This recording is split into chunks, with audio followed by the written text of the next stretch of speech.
If you miss a live session, you can go back at any time to watch on demand. Go to Watch Replays and click on the session that you want to view. Have you created your own event agenda in SwapCard? Visit the Agenda and Watch Replay tabs to add sessions that interest you to your own event.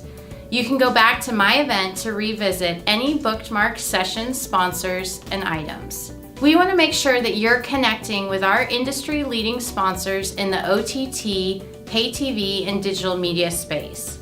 You can interact with them by visiting the booths in the Sponsor tab.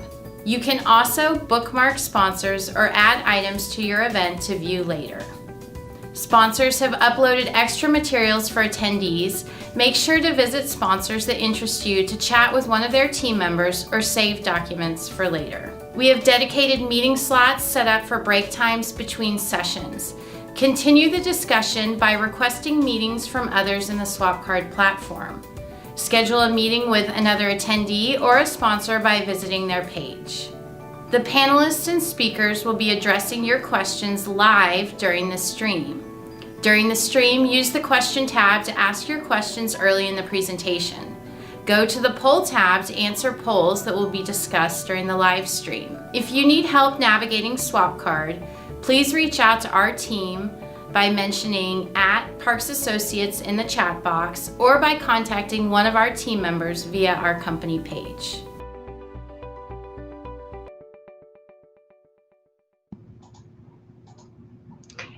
Welcome to the third annual Future of Video. We're so excited for you all to join us today. My name is Elizabeth Parks, and I'm the president of Parks Associates. I hope you're familiar with our research. Since 1986, we've focused on the consumer technology markets with a specific concentration on consumer behaviors, trends, and the tracking of emerging and innovative technologies. We produce over 100 syndicated industry and consumer reports each year and survey 10,000 broadband households each quarter in the US. And this is one of our core data sets. In addition to our syndicated research, we also have market trackers, including our OTT video market tracker that tracks over 300 OTT video services in the US. We just announced our top 10 subscription OTT service list. And throughout the event, the next 3 days, our analyst team will be featuring our new research and insights. I'd like to thank our sponsors. It's been a really tough year for events, and we really appreciate their support we have. Please take the time to visit with them in the SwapCard platform. It's super easy to connect and set time to talk with them, or even push the video button and start a face-to-face conversation. I'd also like to recognize and thank our supporters for helping us share our research data and the focus of this year's sessions. Our advisory board has played an important role in providing feedback on the topics and sharing their time and insights, and so we want to recognize and thank them as well. Over the next 3 days, we will focus on what Parks Associates thinks are the most important topics to address to better understand the changes in the OTT and pay TV markets. We look forward to your feedback and interaction during the sessions.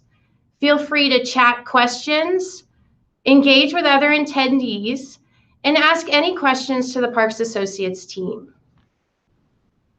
Here are 5 of the key trends that we're going to focus on throughout the event: the increase in subscribers, competition, service adoption, churn, and the new challenges in attracting users are where our sessions will be focused. We will also talk about the decline of pay TV and what this means for the industry moving forward in the years to come. We will address the big 3 in OTT and the 5 big challengers, the distribution models and new strategies emerging as a direct result of the pandemic. We will draw insight from the new OTT services launched in 2020 and the continued competition in the market, as well as video aggregation and bundled services for OTT. I'd like to thank and recognize Parks Associates analyst team who will be moderating the sessions across the next 3 days. I'd also like to share our plans with you in 2021. We'll be hosting sessions throughout the year starting in March and inviting you back again to participate with us in 2021. Instead of 3 straight days of conference sessions, we'll be providing insights throughout the year and bringing our community back together to see the changes and shifts in the consumer market. We are looking forward to these conversations. There's so much to talk about, and I'm really excited to introduce Steve Nason, Parks Associates Director of Entertainment Research. And so if you can give us just a minute, Steve will be right back to start our upcoming sessions. Thank you again for joining us. Parks Associates, ahead of the 3rd annual Future of Video conference, released its updated list of the top 10 U.S. subscription OTT video services based on an estimated number of subscribers through September 2020 from Parks Associates OTT Video Market Tracker. Parks Associates notes that recent entrants such as HBO Max, Apple TV Plus, and Disney Plus have rearranged the top 10 list. Sling TV dropped out of the list, and with MLB.TV falling off, ESPN Plus is the only sports-based service in the list. Despite all these changes, the top 3 remain fixed with Netflix, Amazon Prime Video, and Hulu. NBC Universal's Peacock is starting to make inroads in terms of paid subscriptions, but currently the base for that service is mainly comprised of users of the free ad-supported tier. Here are the top 10 U.S. subscription OTT video services, led by Netflix, Amazon Prime Video, and then Hulu, with Disney Plus, ESPN, and HBO Max not far behind. The top 10 list also includes Apple TV Plus, CBS All Access, Showtime, and Starz. Steve Nason, Research Director at Parks Associates and author of Parks Associates Industry Report, The Next Big 3 in OTT, says that for many years, the big 3 in OTT, Netflix, Amazon Prime Video, and Hulu, have ruled the top of the subscription-based OTT service space. However, with new entrants and expanded offerings, that trend may be about to change. The big 3 and their main challengers have gone to market with varying content and distribution strategies, with the same goal in mind: reach elusive customers with a compelling content offering and user experience to be a foundational, essential service in an OTT subscriber service stack. Parks Associates OTT Video Market Tracker tracks the content offerings, business strategies, and subscription numbers for OTT services in North America. The research firm reports that 78% of U.S. broadband households subscribe to at least one OTT service. That's up from 71% from the previous year. The new report, The Next Big 3 in OTT, evaluates the emergence of the new SVOD services recently launched and their potential impact on the market penetration and revenue of the current dominant services. The Walt Disney Company announced 10 million subscribers upon initial launch, which put Disney Plus as 4th on the list, which it has remained for almost a year. That shows how difficult it will be for any service into the big 3 for OTT services. Partnerships are essential. For example, HBO Max will get a boost from its deal with Amazon to roll out its service on Amazon Fire devices. Parks Associates will explore new strategies in OTT, pay TV, and video services at the 3rd annual Future of Video, OTT, pay TV, and digital media, a virtual conference on December 14th through 16th that features visionary speakers from Amazon, Bloomberg Media, ESPN, Reverie, Tubi, Verizon Media, and Wicket Labs. More information and registration can be found at www.futureofvideo.us.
Good morning, good afternoon, and good evening, wherever you are joining us across the globe.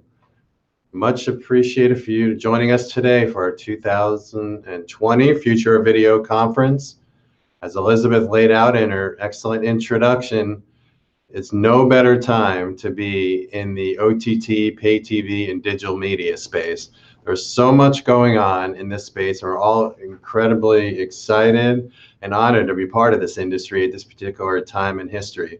It's obviously been a very, very challenging year for everyone involved, but we are super thrilled to be able to bring you this great conference virtually this year.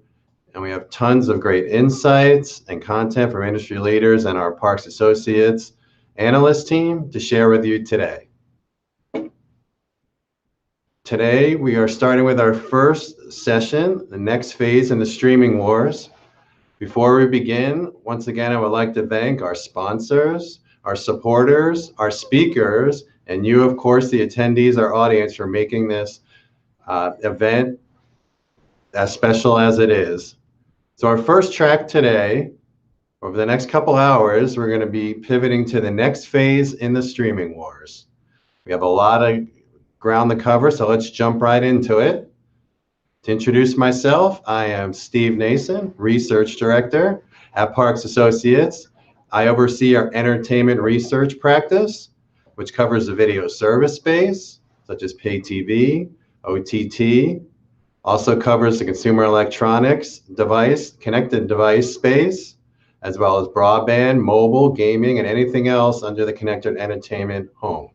And I'll be your moderator and host for this session over the next couple hours.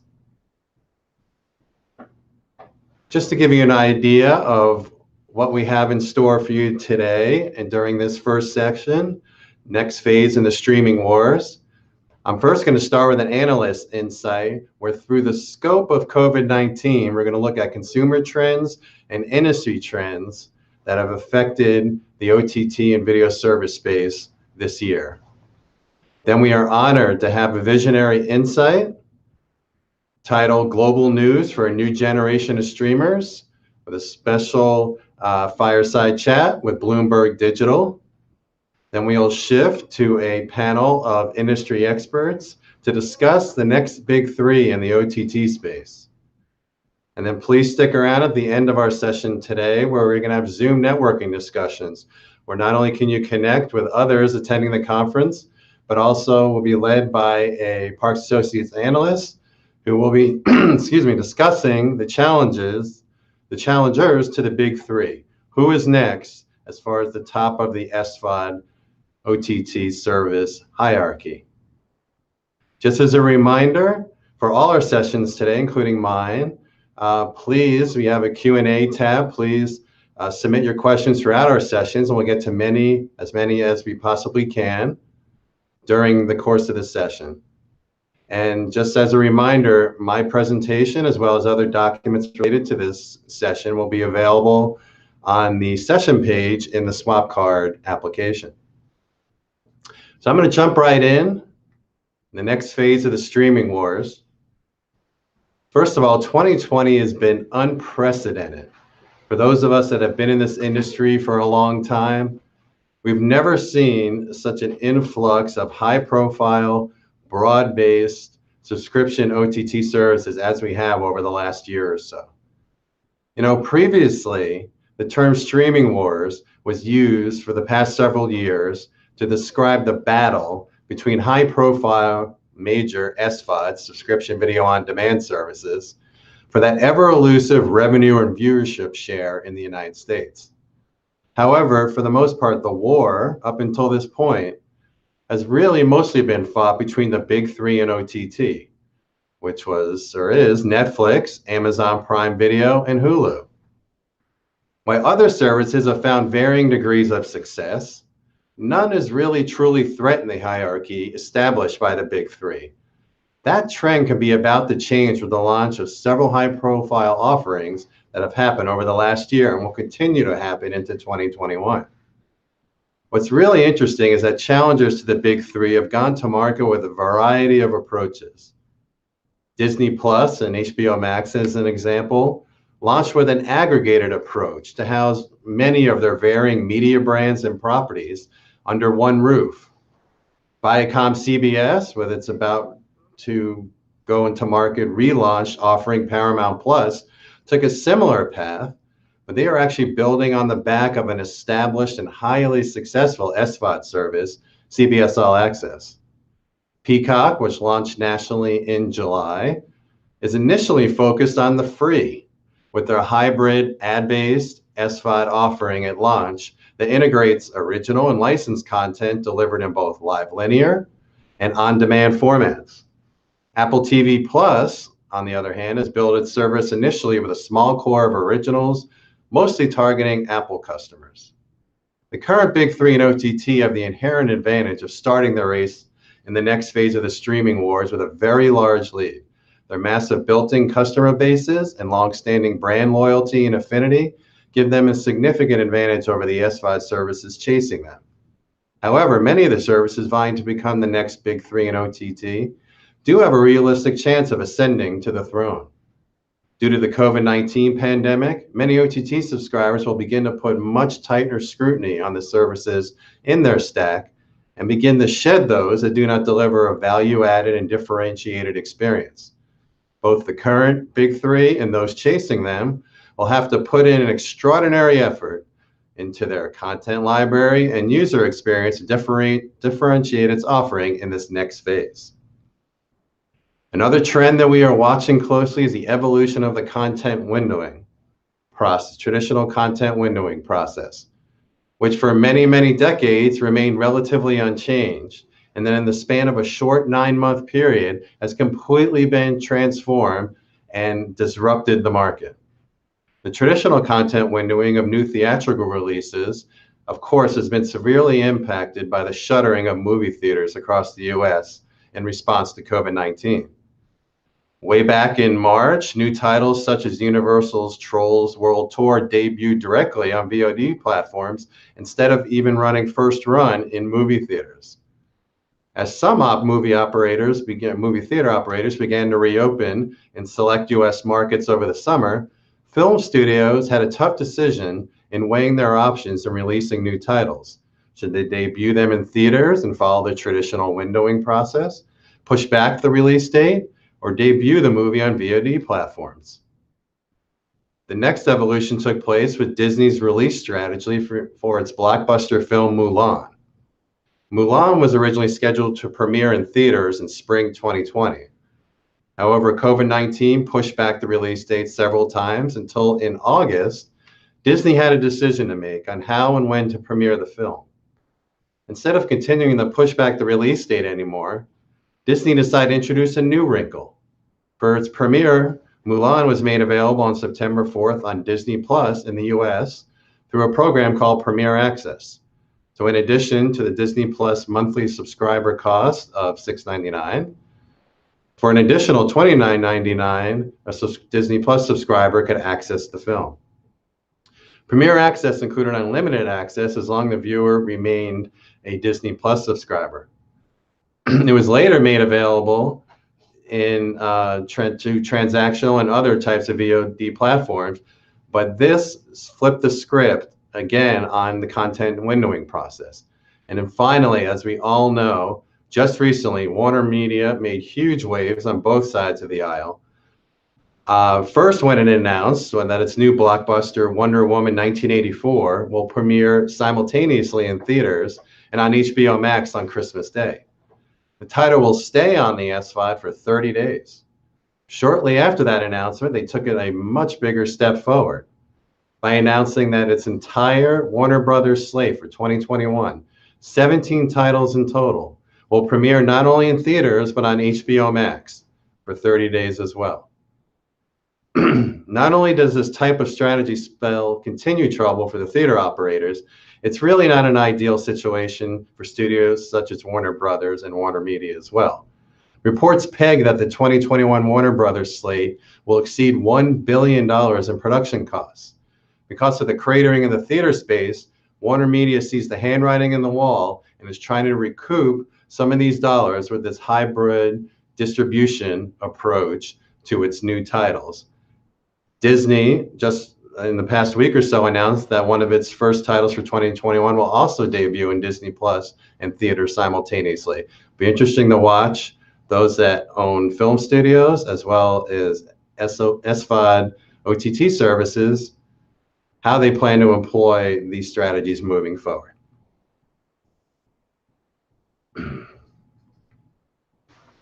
And just as a parallel to this, to show the paradigm shift, recent consumer data from Parks Associates illustrates what is occurring in the content windowing space.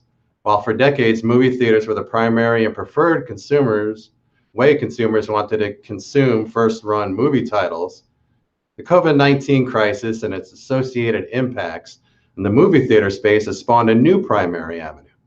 When asked which source they would prefer to watch a new movie title, 1/4 said via subscription OTT service, while another 11% said they prefer to rent or purchase it via transactional-based OTT service. Movie theaters came in a second name source behind these OTT options. Interestingly, nearly 30% have no preference for how they watch a new movie, which gives theaters a glimmer of hope they can eventually gain back some audience for first-run titles if the impacts of COVID-19 lessen at some point. It also provides additional opportunity for subscription and transactional-based OTT services to further strengthen their position as the main conduit for theatrical releases. A final industry trend that we are tracking relates to a handful of content categories in the OTT space. There's certainly been a roller coaster ride for live sports in the video space. First, there was a major shutdown in the US, and then as sports slowly started to come back over the summer, then fully launching, but then having a different cadence and revised scheduling. One beneficiary of the live sports return were vMVPDs, or online pay TV services that offer bundles of live channel.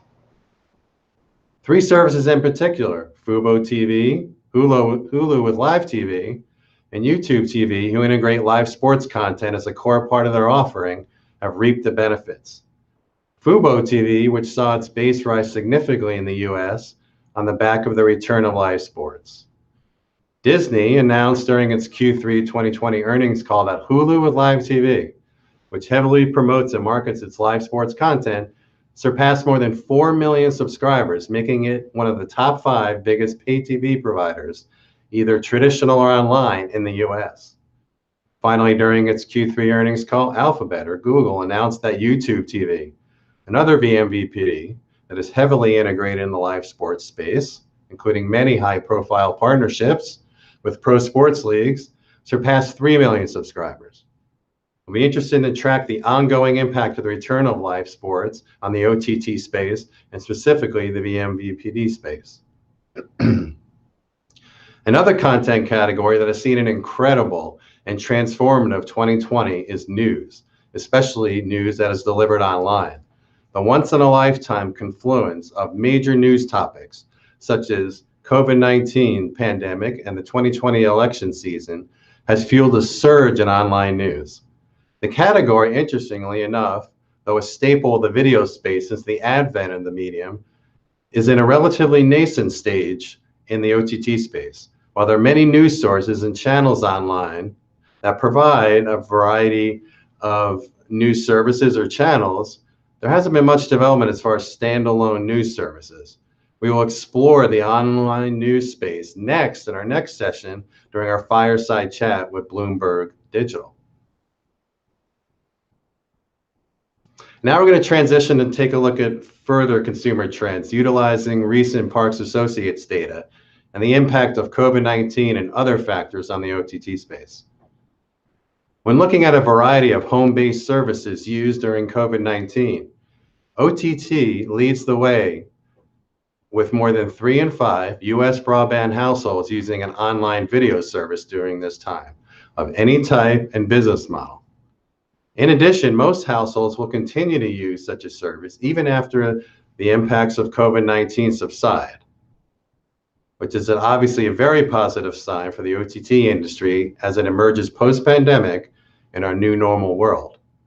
This is in stark contrast to some other leading services that have exploded in use during COVID-19, such as virtual meeting, conference services, telehealth services, remote working tools and services, and online educational tools, where the gap between the percentage of those who currently use the service during COVID-19 and those intending to use after the pandemic is wide.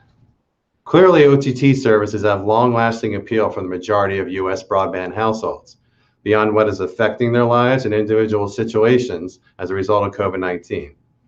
That sustainability spells success for OTT services, no matter the business model, distribution strategy, or content coverage during these unprecedented and troubling times.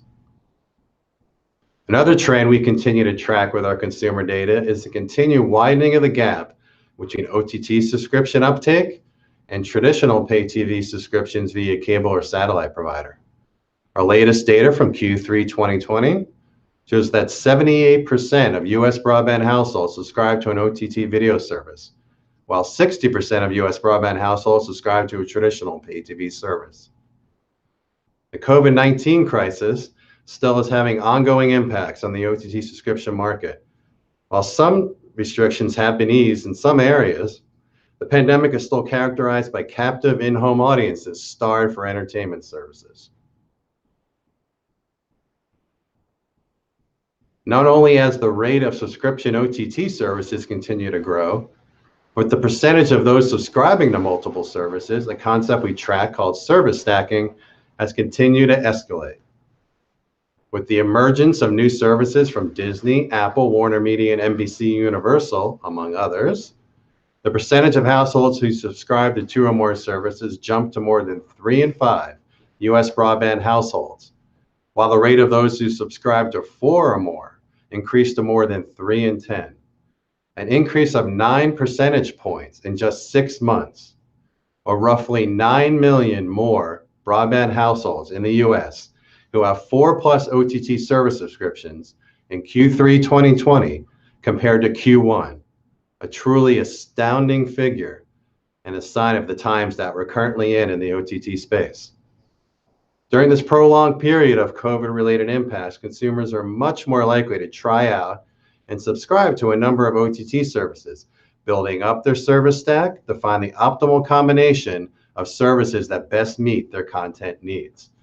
Of course, this trend is likely to continue with HBO Max and Peacock getting further integrated into the market, newer entrants such as Paramount Plus, the just announced Discovery Plus, and other services launching in 2021.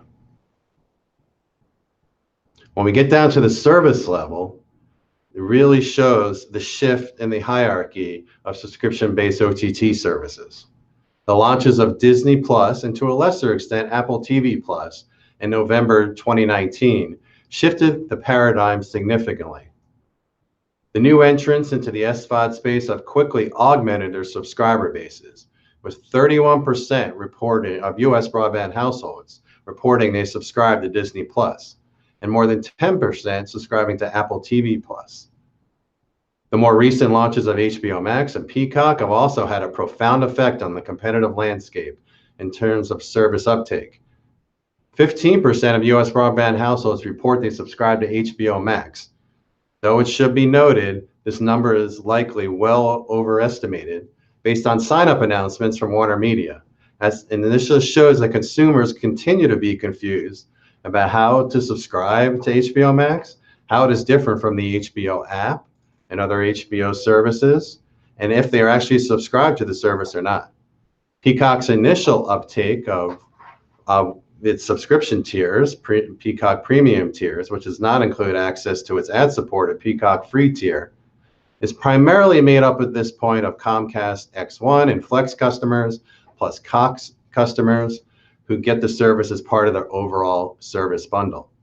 CBS All Access continues its climb as it transforms itself into Paramount Plus, with nearly 1 in 10 reporting they subscribe to the service. The launches of Disney Plus, Apple TV Plus, HBO Max, and Peacock, among others, has also jumbled up the combination of Big 3 and non-Big 3 services that video consumers have in their portfolio. Parks Associates data from Q3 2020 shows that for the first time, much less consumers now subscribe to the big three at 29%, as those that subscribe to the big three plus other services at 44%.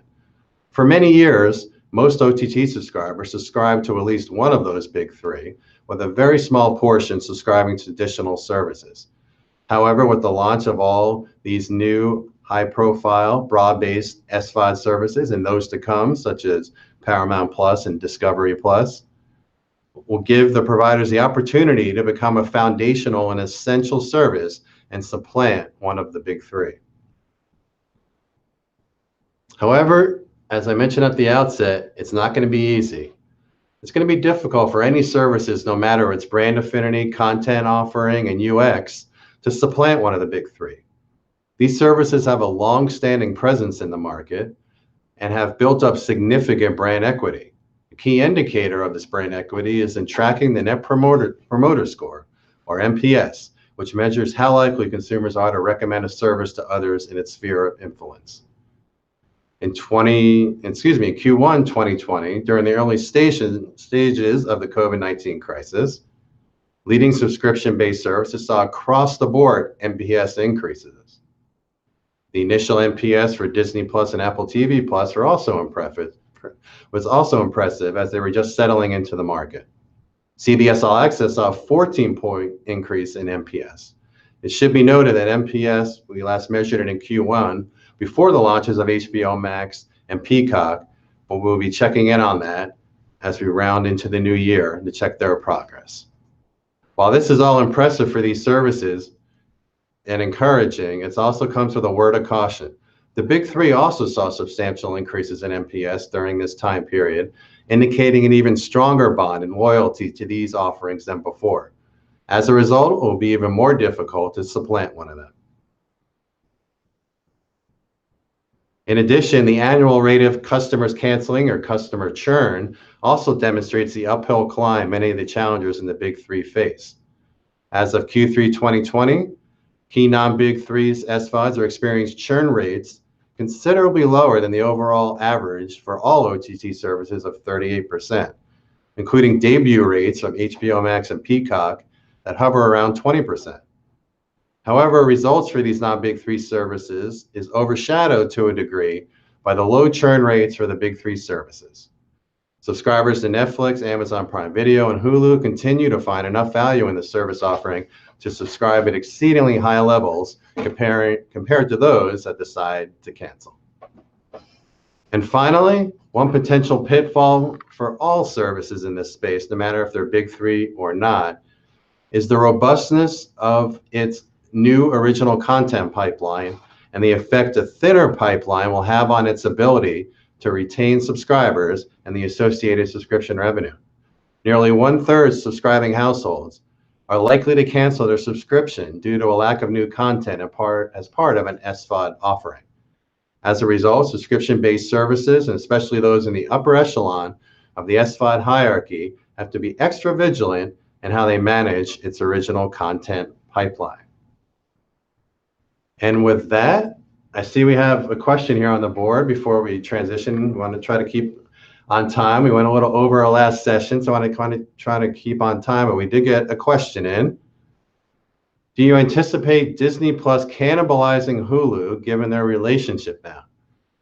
Really interesting question. I don't know if it's a question of cannibalism, if that's the right word, as much as cannibalization, as much as Disney Plus on its own, regardless of Hulu, is fastly approaching in the US the number of subscribers, while Disney does not release US-based only numbers.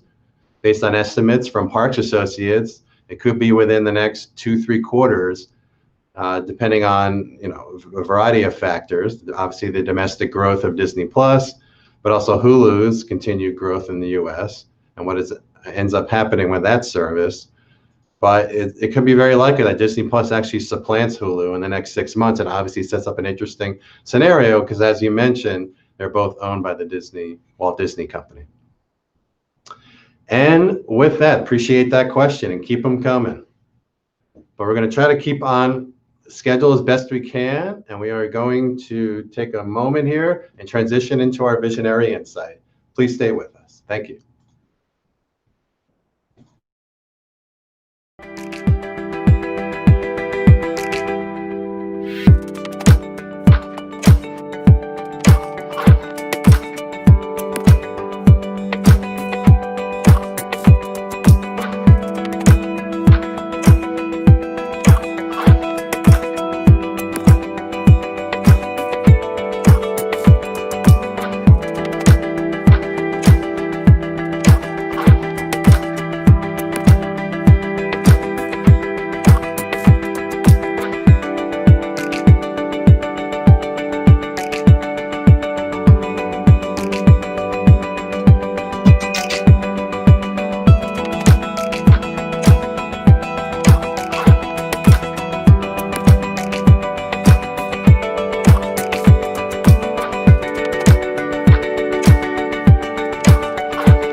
All right, everybody, we're back. I want to try to keep on time as much as possible. I'm going to transition to our next session, which is a visionary insight, global news for a new generation of streamers.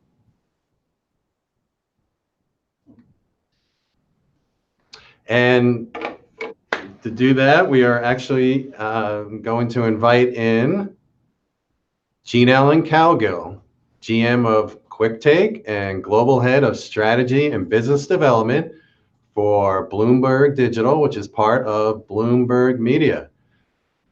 Jean Ellen, how are we doing today? Good, thank you. It's lovely to be here. There you are. Great. I'm so honored to have you here today to talk about our first keynote slot today. We're going to do actually a fireside chat. Just have a chat. I'm going to throw out some questions to you about what's going on in the online news space and specifically what's happening with Bloomberg. You're obviously at a very transformative time in Bloomberg's history, so we'll get into all that, but also want to get your perspectives on the overall online news space and its evolution. Before we do that, though, it'd be great if our audience gets to learn a little more about you, so if you don't mind introducing yourself and your role at Bloomberg Media. Sure. So I'm the general manager for Bloomberg QuickTake, which is our second global video news network. Some of you may know Bloomberg TV, which is really focused on our markets and finance audience. Bloomberg QuickTake is our offering for a broader business and rising leader and professional audience. QuickTake began as a Twitter-only property, and just recently on November 9th, we launched our 24/7 streaming network. I also oversee our business development efforts to expand that network and build up our ecosystem for Bloomberg Media writ large. Yeah, absolutely. And yeah, as I said, it's an exciting time for everyone in the online news space, as I kind of hinted at. Especially at Bloomberg. We're going to definitely do a deep dive on the relaunch of QuickTake in a moment. But I'd really love to kick off the conversation, if I could, and get your perspectives. Bloomberg has obviously been a huge player in the news business for a long time and has seen how it has transformed. And maybe, as we kind of talked in our pre-talk, maybe not as transformed as much as maybe some other content categories. Can you talk about kind of the evolution that you've seen in the news industry, first from kind of the traditional side and how it's kind of migrated online? Absolutely. I think that actually goes directly into why we launched Bloomberg QuickTake in the first place. We did a lot of audience research with our audience of rising leaders and business professionals around the world. And what we heard from them is that the kind of traditional cable news approach, look, feel just felt very dated. And I think you said it in your last talk, which is that the news product that you see in cable and the way that it's being adapted for OTT really hasn't evolved as much as you see in Right. the entertainment space. So we really want to change that and build a news network that feels like it was created for today's environment.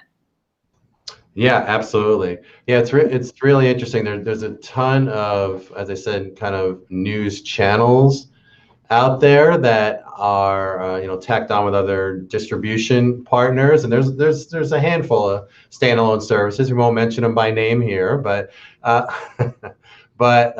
yeah, really, it's interesting that I don't know if it's a monetization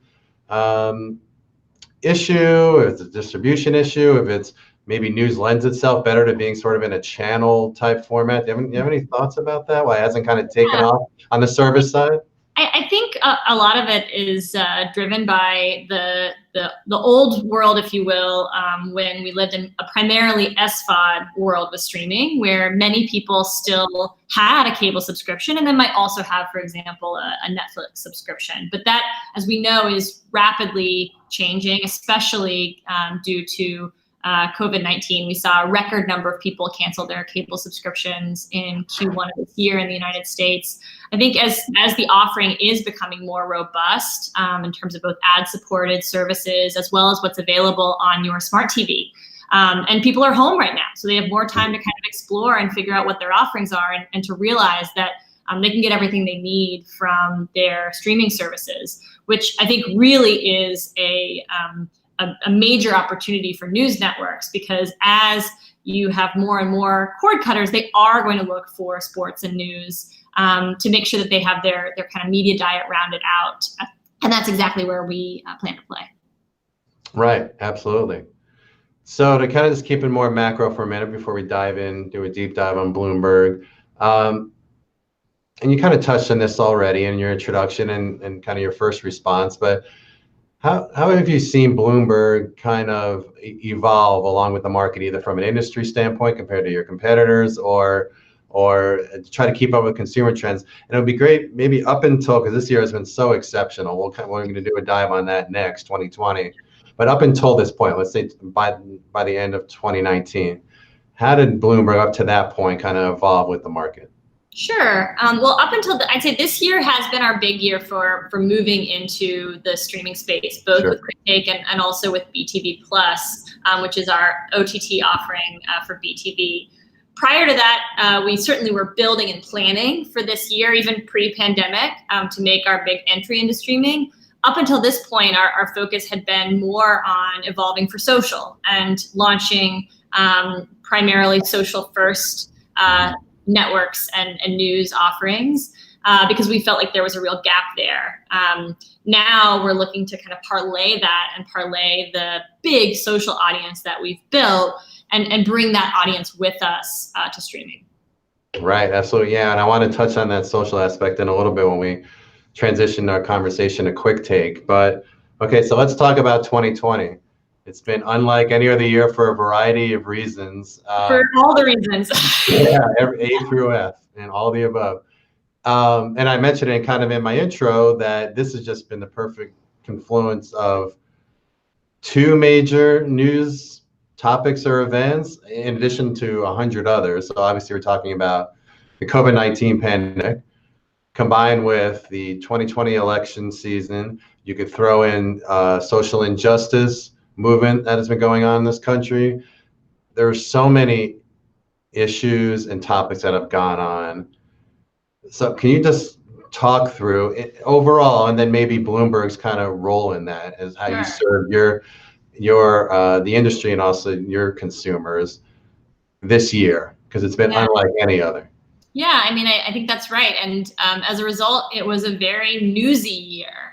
There was a lot that people were searching for information on, and they wanted to hear the analysis on what was happening. They wanted context, and they wanted to be able to also just see what was happening on the ground for themselves. So in terms of how that relates to the trends we saw, but I think is reflective of what we saw in the news industry as a whole, we saw massive growth of our YouTube audience, for example, as people were looking for more information. We're looking to see footage from the protests for themselves. We're looking for information on COVID-19. We tried to be really nimble throughout the year. So for example, we launched a dedicated news feed on YouTube specifically all around all of the context we could provide on COVID. And that really helped to drive and fuel the growth of our channel. We also continued to see major growth on Twitter, and actually just had our one of our best revenue months ever in our history in November. So it has been a wild year, but I think it demonstrates the vitality of news and what people are looking for when there's just so much going on. Right. Yeah, absolutely. And I know you're focused on the digital side of things, but obviously Bloomberg, start on the print side, on the traditional television side. Can you talk any at all about how you kind of marry those two sides of the house between what I would call more the traditional linear and also print side, obviously, Sure. with your side and the digital? Absolutely. And I'd say, we are really focused on growing our social and streaming audiences for video, but that doesn't mean that we're not looking, for example, to take QuickTake to cable. And we are in conversation with the MVPDs to make sure that we continue to expand our distribution there. I think in the same way that even as we've grown our digital audience as a whole rapidly over the past 5 to 10 years, we still have a print subscription service, and we see that as complementary to our digital offering. And one of the ways we can continue to engage with our biggest brand fans in a really deep way. So I think the way to think about print or linear television is not that they disappear. It's just that you think about them as part of the overall mix. Yeah, no doubt. I think it's a mistake when some in the industry kind of put aside the traditional side. I mean, I just shared data. It still represents, for just TV alone, right, represents 60% of our high-speed internet connected households in the US, a huge chunk. Tens of millions of households that still subscribe to a traditional service. So companies such as yours that has kind of emerged from the traditional side and is now transforming yourself online, you kind of understand that it's important that it's all part of the same experience, even if you may be targeting different groups. That's right. And that's how we think about it from a commercial perspective as well. So when we're working with our advertisers, we're helping them to craft multi-platform campaigns where they can really reach the audience everywhere you can find that audience. And there are different things that we can do for an audience in different environments. We can engage them for longer or shorter periods.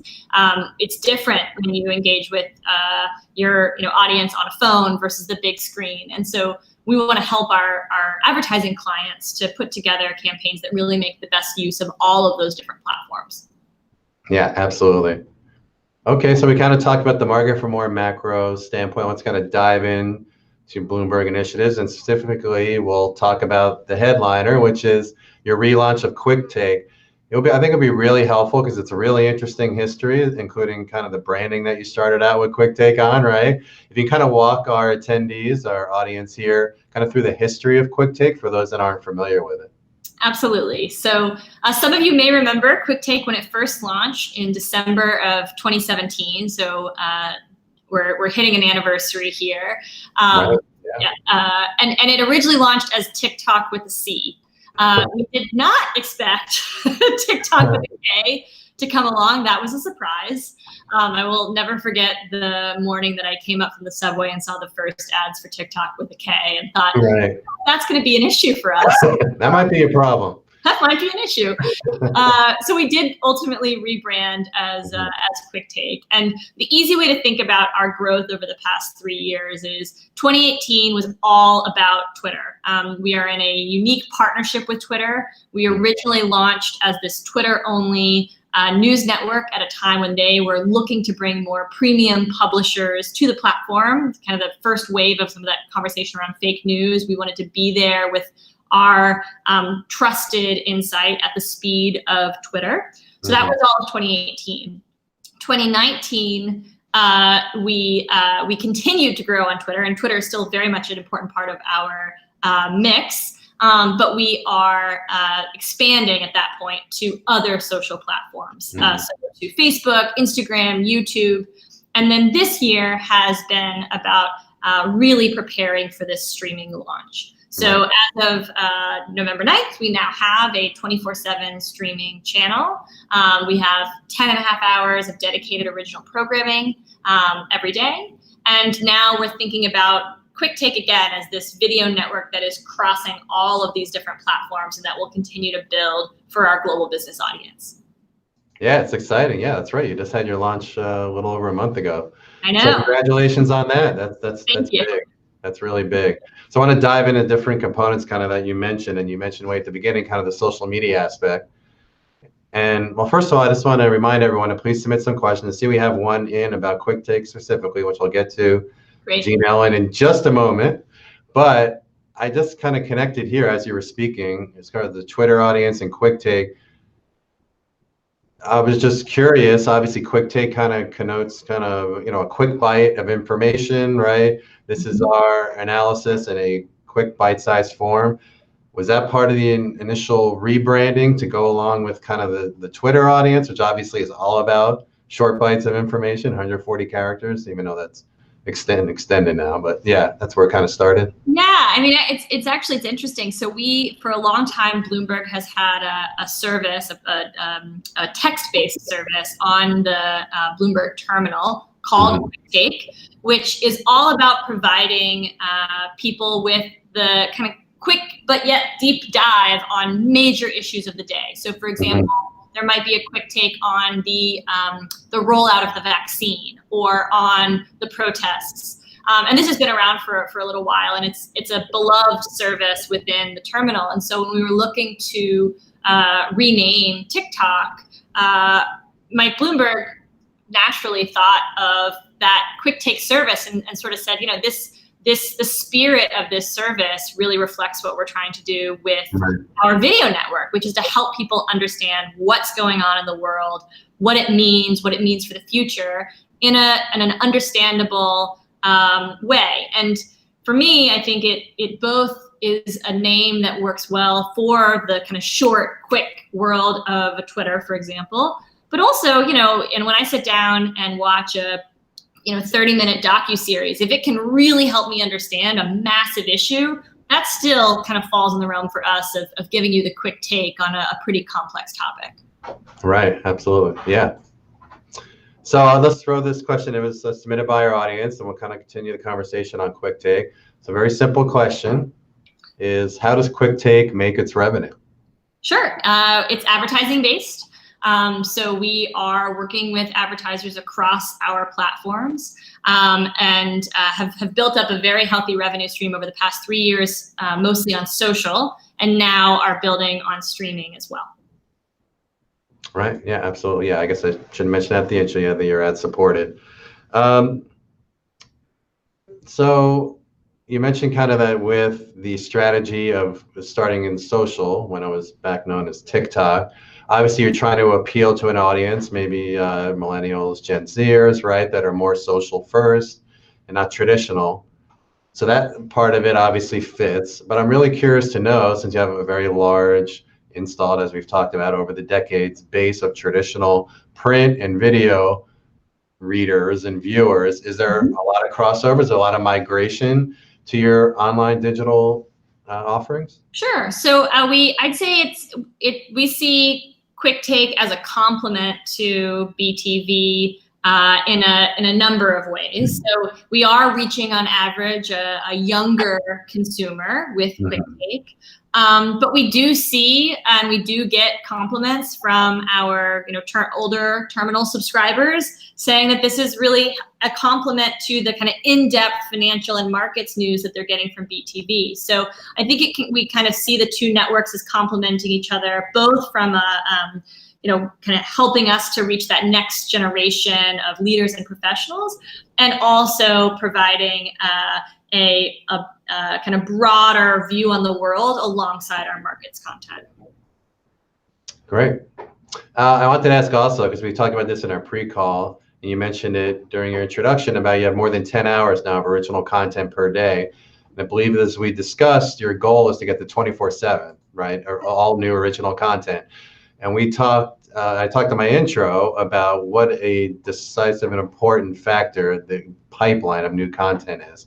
So can you talk about that, about trying to gain viewers and how important original content is in that formula? Absolutely. So yes, the channel is on 24/7 right now, but we do have right now, we've launched with a core 10.5 hours of programming. And then overnight, we're playing more evergreen content and repeats from the day. And we're experimenting right now with a blend of more on the news content during the kind of business day, and then more lean back content in the evening. And I think what's exciting about what we're playing with here is kind of marrying that highly produced, deep dive, kind of documentary style video with the pace of a news day. That was something that came really clearly in our audience research, where people want the context. They're able to get the quick headline from a notification on their phone. They want to know what's going on, you know, a level deeper. And so as we move into the evenings, we are going to continue to launch big name shows and series that really try to play to that docuseries trend, but to do it at the pace of a news network, as opposed to the kind of more periodic docuseries you might see from another service. All right. Oh, that makes sense. Appreciate that. And related to content, we have another question from the audience. Is the Quick Take streaming content being created separately, or does it consist of edits from content that Bloomberg is using in your other channels? Sure. It is new. I don't mean channels by actual sure. distribution. It is primarily new original content. We have a staff dedicated to Quick Take of over 100 people. That includes producers, editors, journalists. So we are creating original content. We are drawing upon the strength of the Bloomberg newsroom for our reporting. So Bloomberg has a global newsroom of over 2,700 journalists and analysts in 120 countries. That's a massive asset for us, and we're drawing on that for, you know, the kind of core reporting. But in terms of the production and the storytelling, that's original, and we want that to be a complement to BTV. Really, it's not cannibalizing; it's creating something new. Right, absolutely. And I think I know the answer to this one, but I'll let you back me up on this. Cool.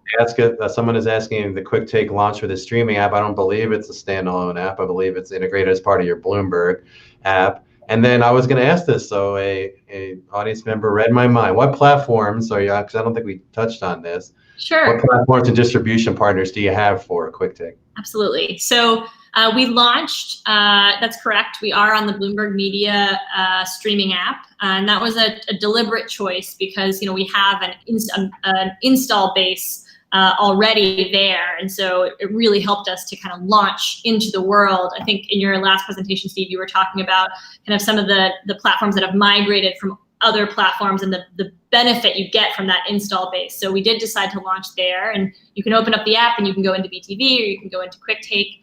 And through the app, we're available on Apple TV, Roku, Android TV, Samsung Smart TV, and Amazon Fire TV. And now we're also starting to launch as a channel on a whole host of free ad-supported services as well. So we're already on Samsung TV Plus as a channel. So we're available on Samsung TVs as both an app and as a channel.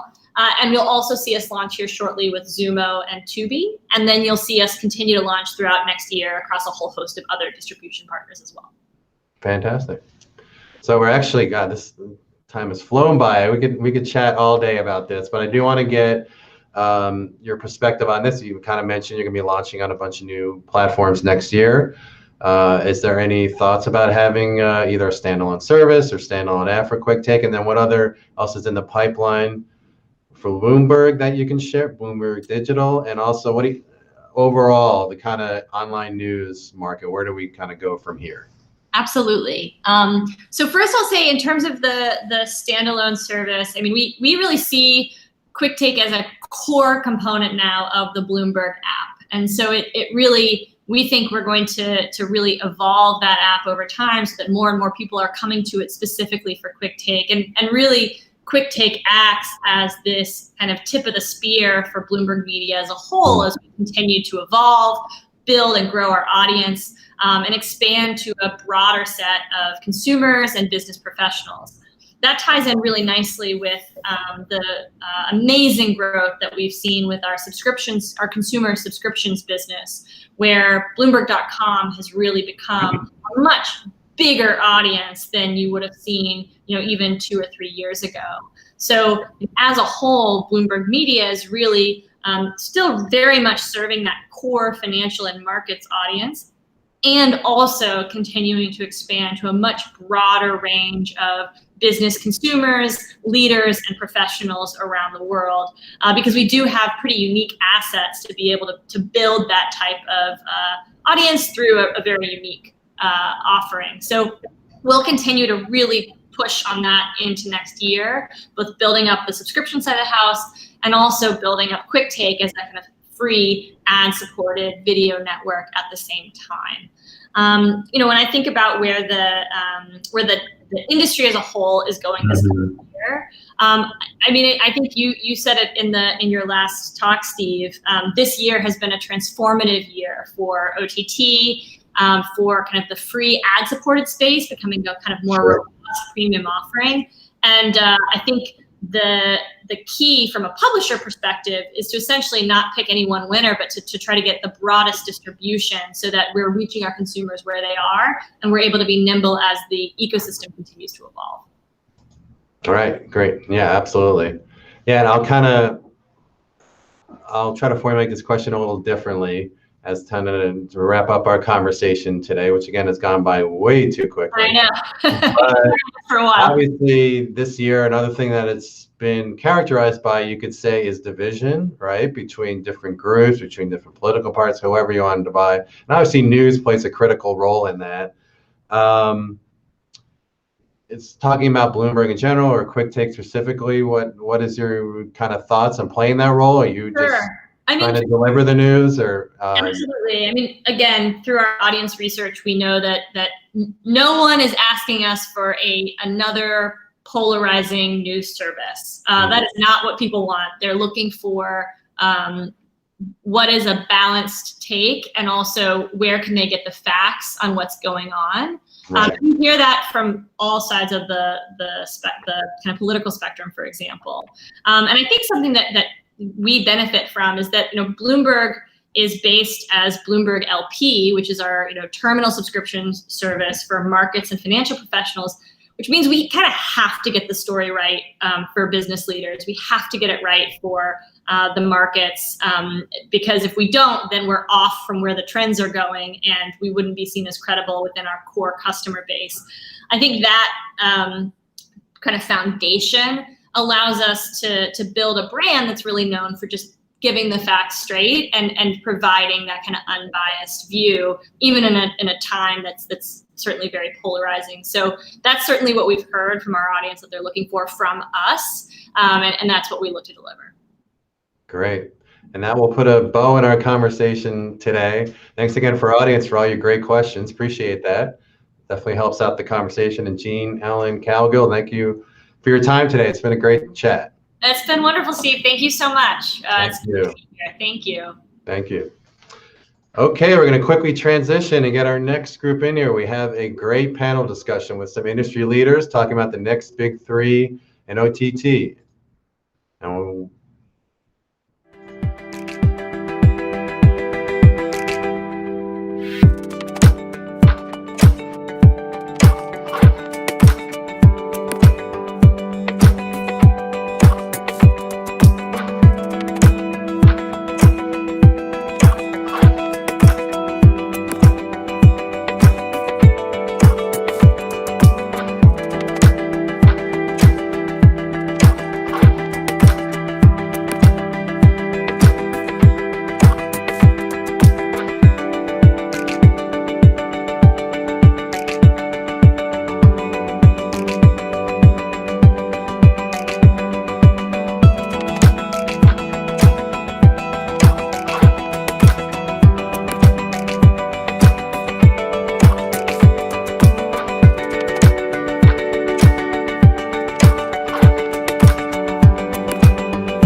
Okay, welcome back, everybody. We just did that quick transition into our next session as part of the next phase in the streaming wars. And we are going to have a panel, which is going to discuss the next big three in OTT, kind of leading out of our discussion with Bloomberg Media, as well as some of the data I shared and industry trends I shared. And the OTT space, of course, has been bolstered recently with the launch of high-profile services. As we mentioned, Disney Plus, Apple TV Plus, HBO Max, and Peacock, among others, have all taken different approaches to market share in a very crowded and competitive OTT landscape. And their effect on also the connected CE platform ecosystem is also significant. At the same time, many services are needing to adjust their near-term content strategies and other strategies that compensate for continued production slowdowns and original content. So this session with our industry leaders will address the major changes taking place for video distribution. And we also kind of weave in some of the top line again from our consumer data. And with that, it's my pleasure to introduce our esteemed panel. Let's bring everybody online. Hi, there's Rob. We have Rob Gellick, who is EVP and GM of Streaming Services and Chief Product Officer at Viacom CBS Digital. How are we doing today, Rob? Great, Steve. Thanks for having me. All right. I think we're actually going to go right into your introduction, Rob. Sorry about that. No worries. Thanks, and Steve, and thanks to Parks Associates for having me, of course. As you said, I'm Rob Gellick. I'm the Chief Product Officer for Viacom CBS Streaming. I oversee the company's product and development teams who support CBS All Access, which is our live and on-demand video subscription service, soon to be relaunched as Paramount Plus. We have over 25,000 hours of shows and movies from Paramount Studios, from CBS, from BET, Comedy Central, Nickelodeon, Smithsonian Channel, and more. I operate all of the company's branded entertainment sites and apps across mobile, web, and connected TVs. And I also oversee the product team at Pluto TV as well. Great. Well, really appreciate it. You being here today, Rob. You're obviously a key figure in this whole streaming war, and it's going to be an exciting year, of course, for Viacom CBS coming up with the launch of Paramount Plus. I look forward to diving into the conversation. Absolutely. And next, we have Virginia Giuliano, CEO and founder of Cobblecord. Hello, Virginia. Please introduce yourself to everybody. Hi, Steve. Hi. Virginia Giuliano here. It's a pleasure to be at another Future Video conference. I really enjoyed them. And Appreciate that. I founded Cobblecord. Cobblecord is a website and app that helps people cobble together personalized free, streaming bundles, both free and paid. So we help the consumer. We help to empower the consumer, get more out of streaming, and get out of cable if that's what they desire. I was at Showtime Networks for 10 years, where I did subscription marketing, distribution partnerships, and digital product development. And one of the projects that I worked on was bringing their streaming service to market. And that's when I had the idea for Cobblecord. Obviously, there were streaming services launching all the time. It was becoming very difficult for us to actually keep them all straight and, all the different variations. So I had the light bulb moment where I said, consumers are going to need help to navigate this. And that's when I launched Cobblecord. And we were the first out of the gate with what I call the meta bundler category. And we have a patented process that is very simple. We ask the consumer a couple of very simple questions about what they like to watch, how they like to watch it, and their price range. And we are also in development on some additional features that will help people manage their streaming services on an ongoing basis. Yeah, and I think as I've kind of shared, that is pivotal. What's going on in the market now is more and more services flood the market. So, and also I think I learned the last time, Virginia, during our pre-call, it used to be at Showtime, which will maybe you'll be able to provide that additional perspective when we kind of talk from the service side as well. Thank you. So welcome. And last but not least, we have Stephanie Myers, SVP of Distribution at Starz. Hi, Stephanie. How are we doing today? Oh, looks like we need an unmute on Stephanie. Hold on one sec, Stephanie. So you can get your volume working.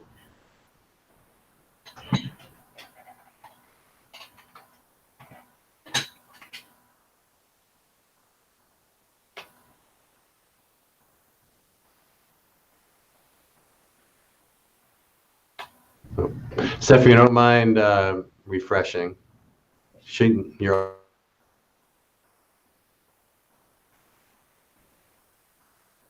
Can you hear me?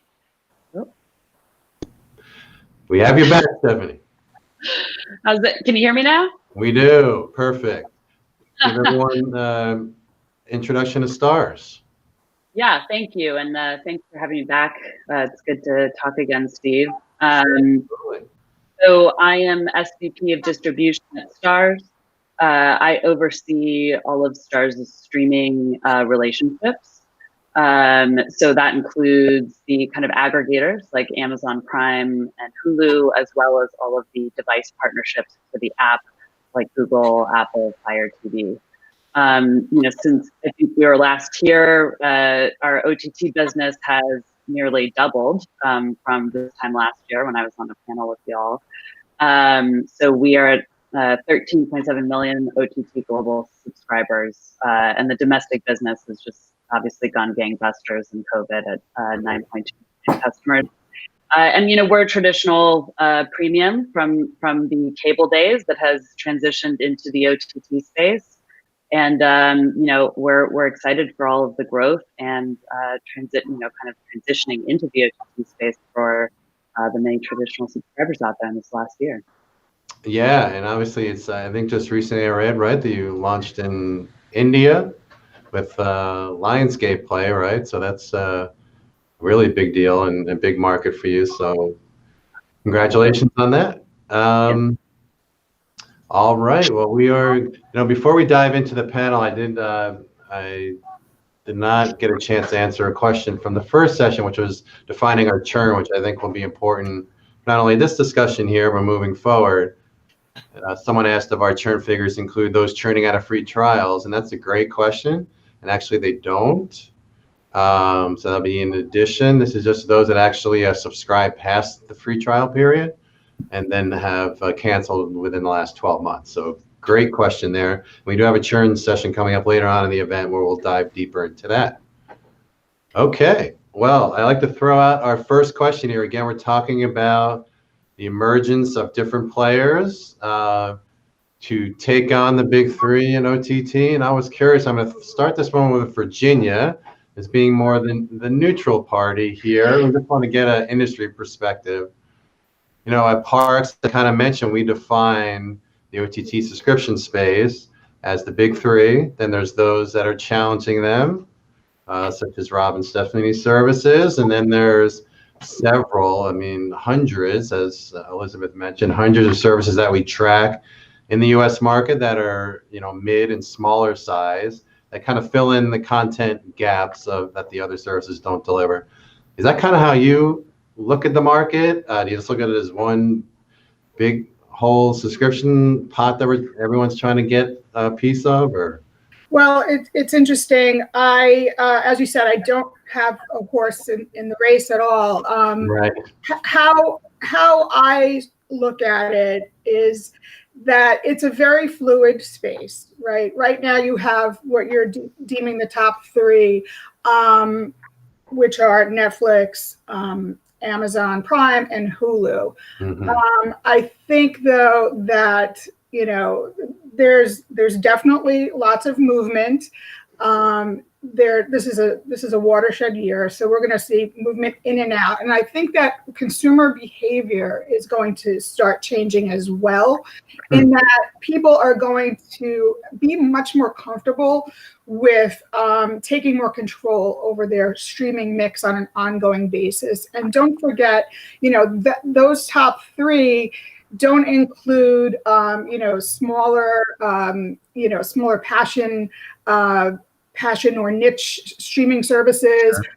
Doesn't include AVODs, and it doesn't include virtual MVPDs, and all of those different categories I think should be included as a well-rounded streaming mix for consumer. And what's the beauty of the OTT space is that there is no one size fits all, and that's the key here.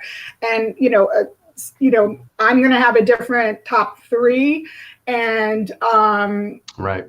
And don't forget that people are actually 4 and above is actually the fastest growing. Having 4 or more services is the fastest growing segment. So people are going to continue to increase their consideration set and have things flow in and out on an ongoing basis. Yeah, no doubt. And as I mentioned in my open, the 9 percentage points in just a couple of quarters.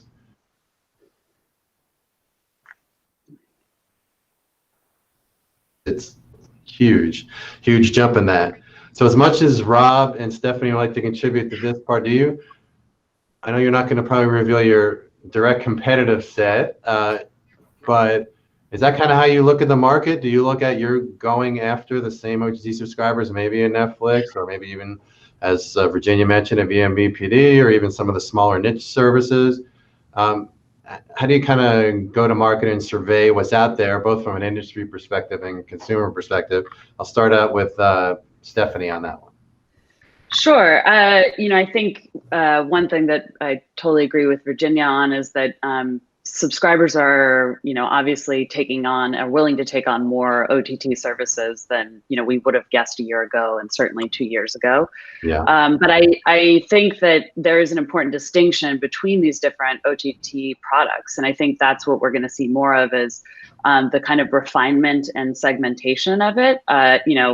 Hulu sells stars, Amazon sells stars, Netflix doesn't sell anybody, right? So Right. I think you've got sort of these groups are going to get more specific, where you've got sort of the channels businesses that make other people's content and their own available. You've got the walled gardens like the HBO Max and the Netflix and the Disney Plus. And then you're going to have kind of like streaming services that are more agnostic, like Starz, where we're trying to reach our customers wherever they are. And we're not trying to, I think there's a little bit of a zero-sum game for the walled garden universe. If you can scale, that's incredible. But as Disney's projections just showed, it costs a ton of money to do and takes a long time to be profitable. But I think that, we'll start to see that segmentation and sort of customers being able to have room for multiple different types of services as they get more savvy and as they have become this last year, as we've all seen. Yeah, absolutely. Well said. And Rob, what are your thoughts on kind of how, from Viacom CBS perspective, how you kind of look at the market and the competition? Well, great comments so far, and I agree with the setup. I also think that when we look at pay and streaming in general, ad-supported streaming, there's a little bit of blur going on there. So I think All Access today and soon to be Paramount Plus is really part of like a 3-pronged strategy with closely integrated streaming strategy for us today, right? There's the free ad-supported services for us that's anchored by Pluto TV. There's a broad pay service like Paramount Plus, All Access, which touches a whole bunch of different audience segments. And then, we have premium pay offers, of course, like Showtime. Obviously, the crew here is very familiar with. And we see great momentum across the board in all 3 of those. And I think you'll see people experimenting with those different models and figuring out how audiences move between those as being a really key part of it, right? Just in the pay market for us, at the end of the third quarter, we said or announced in our earnings that we had 17.9 million pay subs, and that's up 72% year over year. That's a lot of headroom. And I think that's created really because many of the services have these great differentiators. You know, for us, part of our unique offer is that we combined the best in live sports with something that is a very deep and fulfilling news experience with a ton of exclusive content. Some of those originals, some of those vast library, but really you can see people come in, it may be a hook for a specific game, or it could be an original series. We saw 100% year-over-year growth in subscribers coming in for originals, and time spent was up almost the same amount. And that's for our like anchor tentpoles, things like Star Trek Discovery or Picard that we did earlier this year, or this week we're even doing Stephen King's The Stand is launching. And so it's an interesting mix to see, but I think, you know, renaissance of content out there. Consumers seem to, at this point, have an endless appetite for finding something new. Right, absolutely. And actually, you know, we got a question in, and please submit your questions. We'll be trying to get it to as many as possible throughout, but it kind of ties into something that you both, all three of you have kind of touched on. Stephanie kind of mentioned that, you know, Starz tries to be more agnostic and just tries to reach your customers wherever they may be. So this question comes in sort of in that vein about, are we going to get to a point where consumers, instead of going to Rob's service and Stephanie's service and this service and that service, they can just go to one place and get everything on one platform from a variety of programmers. That's really, and so that will kind of obviously just kind of reshuffle the whole market. Yeah. Stephanie, what are your thoughts on that? I mean, I think we're seeing a little bit of that happen with the device owners, right? And so these channel businesses are also happen to be the people that make all the devices that we watch content on.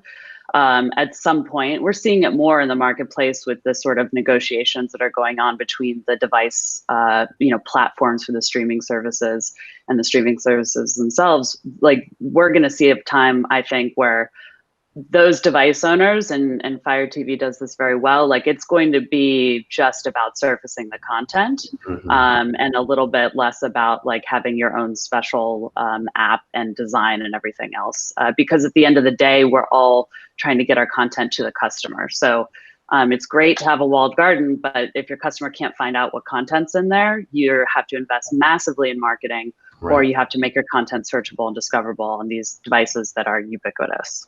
Right, absolutely. And we do have, just to tee it up for tomorrow, we do have an aggregation session going on. We're going to get at all of that about trying to go as direct as possible, which many in this space, especially towards the top, are trying to go it as directly as possible and not as involving as many aggregators, and those that are, you know, like Starz, that are obviously using aggregators as partners. So I was really curious. I guess we could start with Rob on this one. Obviously, we could all say COVID-19 is going to be the number one answer to this question, but what are the forces at play from an industry and consumer perspective? Because a lot of these services, including, you know, Paramount Plus, was long in this, you know, strategic process before COVID-19 hit, right? You're already thinking about what was going to be the next iteration. Obviously, Disney Plus and Apple TV Plus launched before COVID. HBO Max and Peacock were already in development by then. But, you know, but they've all kind of hit, and obviously yours is going to hit in the early part of 2021. Within this 14 to 18 month time frame, what are the conditions in the market from an industry and consumer perspective that is feeding this so many high profile broad-based services coming to the market? I mean, I think Stephanie touched on this a little bit, and distribution is obviously one of those big things. I mean, making your service available on a myriad of devices and through multiple channels has been a big push for all of the leading players and emerging players in the space today, right? I don't think that model has slowed. And I think part of the market dynamics there are the device manufacturers obviously are trying to offer their own version of everybody's services in these channel type products, like, you know, Amazon channels or Apple channels. Both have products, and we operate both of those. as well as having our own apps in their stores. And so it'll be interesting to see how the dynamic between the nuances, and obviously I'm a product guy, but we hyper focus on within our own app experience, trying to deliver what is the best viewing experience possible, and how that gets balanced out through channels where you may be providing the content and it may be parallel, but maybe not the same experience. I think that's one that's really, that I would say would be close to launch. So for instance, we picked up UEFA soccer rights. We're investing a huge amount of time in our own products to make what are, during the course of the day, in any given day, it could be 20 different matches up. And so what does that mean to watch multiple matches at once, to go through different matches? Be one great example where we'll innovate within our own direct-to-consumer experience and encourage our distribution partners to do the same. I think there's a lot of collaboration in that space, and it's interesting to see how that plays out. But I think the way that we look at it is you have to look at it as more audience that you would not have reached if you're not in both versions, let's say, Sure. of the go-to-market approach. Right. Yeah, absolutely. Well said. Virginia, your thoughts on that? Yeah, I would add to that I think, we're at a different phase in the OTT space, right? So how they say things happen gradually, then all of a sudden, so this has been a slow build, and people have become much more comfortable with exploring what's on streaming, getting more invested in the content that is being developed there. It's very good, high quality content, and the COVID pandemic was sort of a perfect storm of pushing people further down that path, or those who were on the fence and weren't fully on board with streaming are now there. So this was a big moment. You could argue that there might have been something else that pushed that over the finish line, so to speak. But there is definitely, this has been building. People have been enjoying streaming, talking about it. It's becoming much more mainstream, and it was just, in my opinion, it was bound to happen. It was just a question of when. Right. Yeah, absolutely. And of course, we haven't even mentioned Discovery Plus, which just got announced, which is going to launch beginning of January, and some other services. Obviously, Rob's rebranded service coming down the pike after that. Just an unprecedented time. We're here now. I just want to remind everyone, please submit your questions. Then we have a couple of questions I'll get to in a moment. We also have a couple of poll questions that we're going to get to. They actually are in your poll tab on the swap card tool, and we'll get our panelists to weigh in that as well. We'll get to those in a moment. I wanted to ask, and we could start with Stephanie on this one, because obviously you mentioned that Starz has been in the video space for a long time as a premium service, and then transitioned obviously very successfully to the OTT space. As you continue to compete with others and develop your service here in the US and also globally, what are the key components? That is, let's just focus on subscription-based services. Subscription-based OTT services need to have to reach that more mass audience, not more the niche services. But what are the key components in your mind for developing a successful subscription service, especially in light of all the competition that's out there on the industry side? Yeah, that's a great question. I mean, I think that it does depend a little bit on the kind of audience you're going for, right? So a subscription service like Netflix is going for everyone. They are trying to be the Walmart of TV, right? I think I haven't thought of that one before. That's true. Yeah. Yeah, right. And so for them, they need to figure out how to tell people what's in their service, because there's so much content. It's hard to find the relevant content. I think for a service like Starz or Showtime, it's more about curation to your audience, finding your audience and curating to them. Starz has done an excellent job of this. We have served underserved audiences for a long time. But in the OTT space, we were able to more easily communicate and provide that content to these customers without the multi-$100 cable package buy through, and so we've grown our hugely popular Power universe into like a franchise with multiple spinoffs. So I think depending on what audience you're going for, it's both content, but it's also discoverability, it's curation, it's explaining to the customer what you have that they want to watch. And I think depending on the kind of service you are, you go about that in different ways.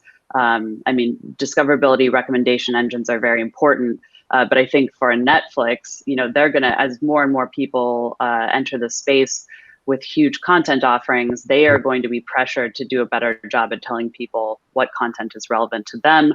I think for Starz, we have a very clear message about what our content is. And it's blockbuster films, it is super premium original series.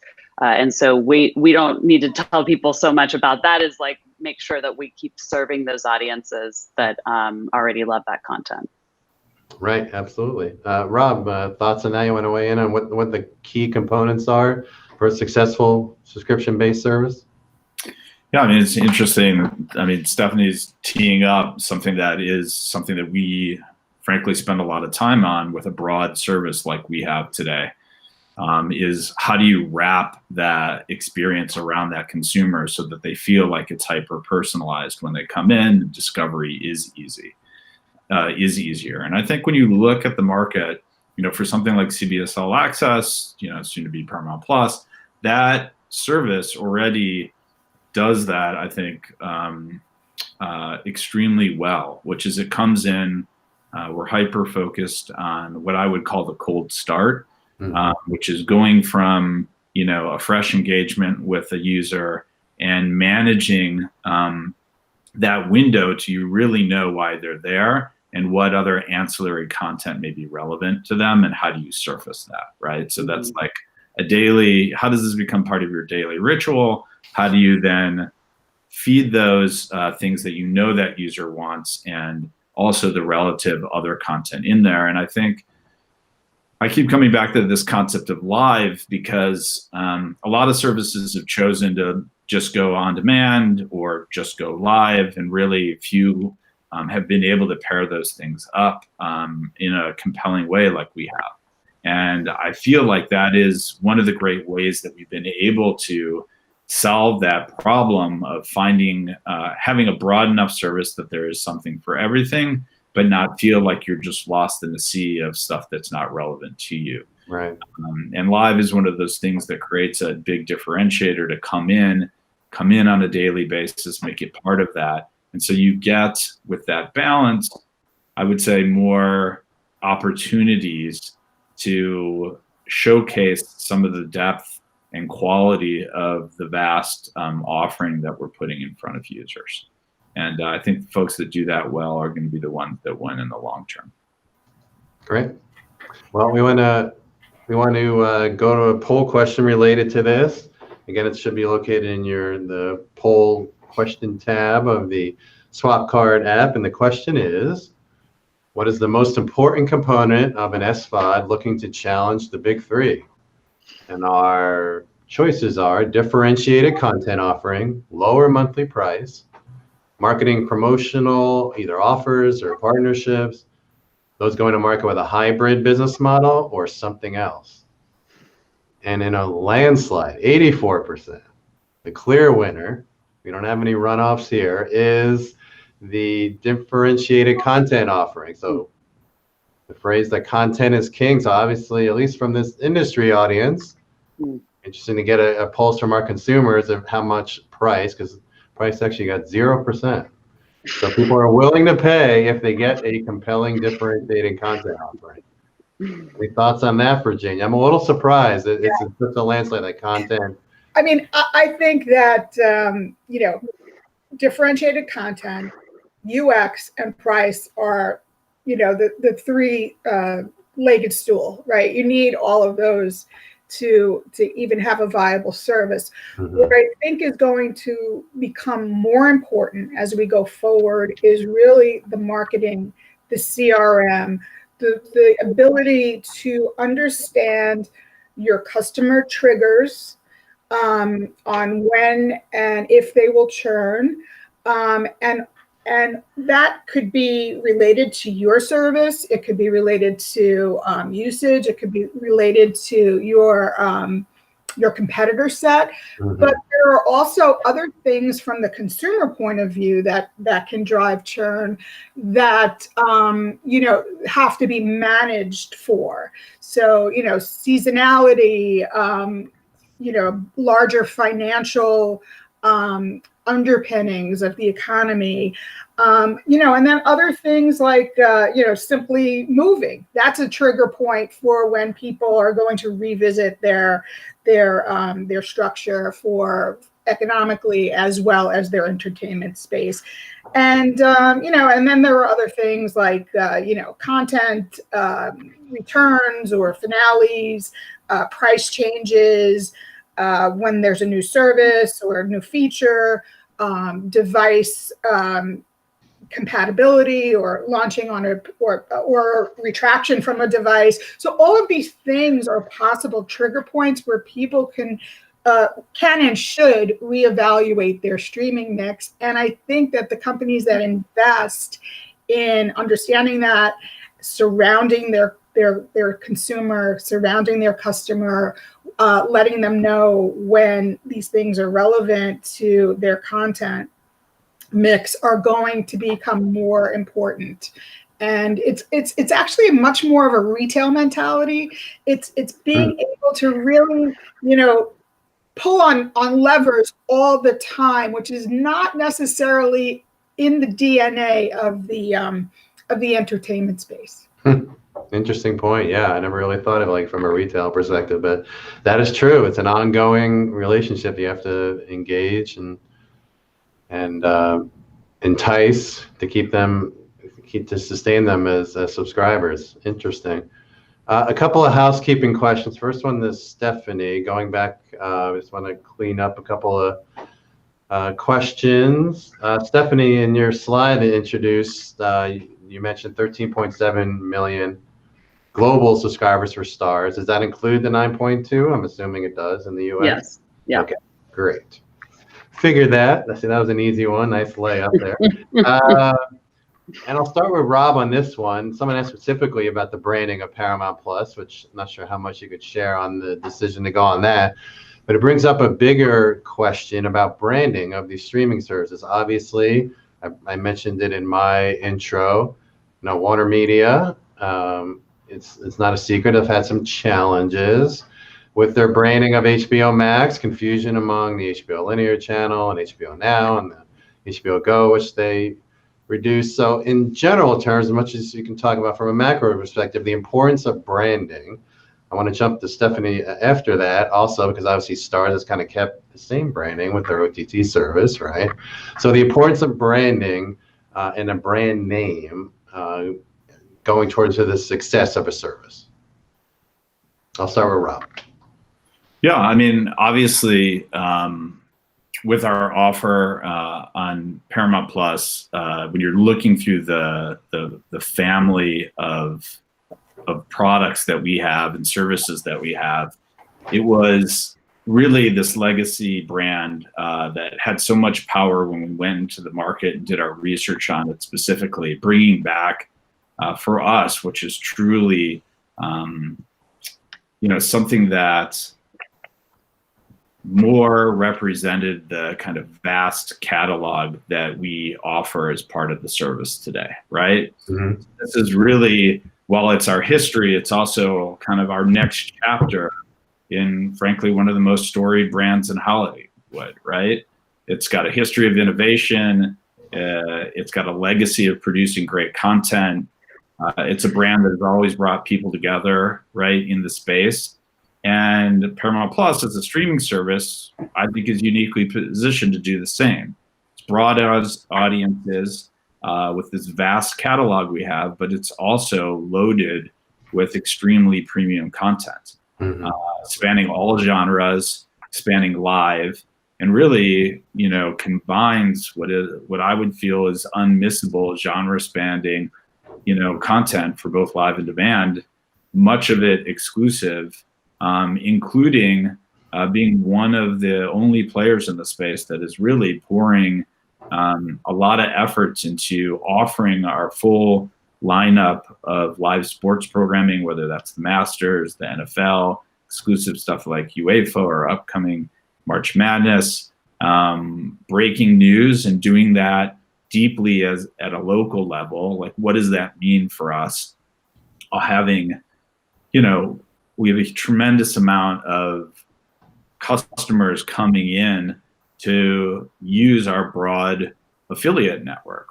We're in 206 plus markets. We basically have the entire US covered.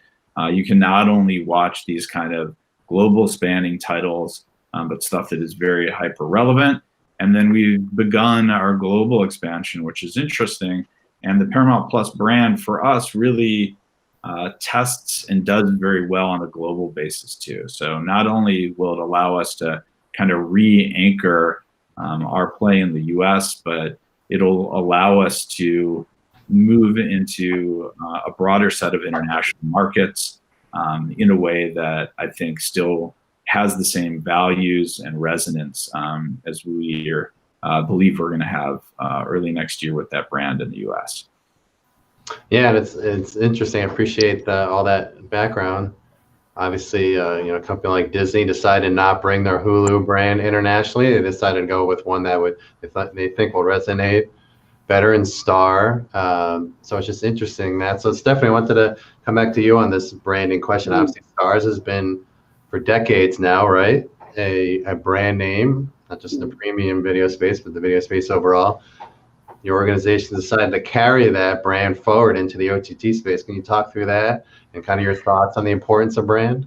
Yeah, I think brand and also just communication to the customer about what you are is so critical. And I think, HBO is sort of the other end of the spectrum on this, where it's like HBO Max, Go, HBO, there's so many apps to sort of sort out and figure out, does one have unique content compared to the other? Starz was really at the forefront of simplifying the message to the streaming customer. We launched one Starz app. We didn't bifurcate with the goes and the not goes or the nows. We just have had the Starz app, and it's been a very clear communication, and the Starz OTT service. And it's been a very clear communication to the customer that it's the same streaming service everywhere. We're not trying to draw these kind of arbitrary distinctions. And I think that, brand is important, but also kind of consistency is important, right? So the customer knows what they're signing up for. The customer understands what the value proposition is. And if you have to start explaining it, you're already fighting an uphill battle to get them to download your app, to get them to subscribe to your product and engage with your content. Right, absolutely. I really love to get everyone's opinion. I'll start with Virginia on this. I kind of mentioned, I teed it up in my presentation, one of the biggest trends, and it's just fascinating to me because this process has been basically the same for decades. And then all of a sudden, in the last 9 months, it has completely blown up several different times. And that would be the traditional content windowing process for theatrical releases. Obviously, Rob and Stephanie, your companies are heavily involved on both ends of that. But Virginia, I'll start with you. Just any comments on what's going on in the content windowing process? Obviously, Warner Media decided to go through the long pass and already announced well ahead to get, maybe in their minds, getting ahead of things to try to recoup some of the production costs in their movies. And they're going to be simultaneously launching on their major SVOD, right? HBO Max.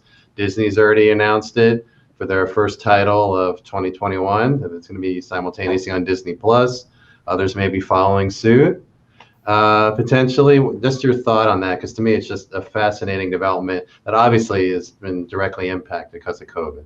Yeah, I mean, I think it's fantastic. I always come at it from the perspective of the consumer, and I think the consumer has spoken loud and clear on this, that they want this option.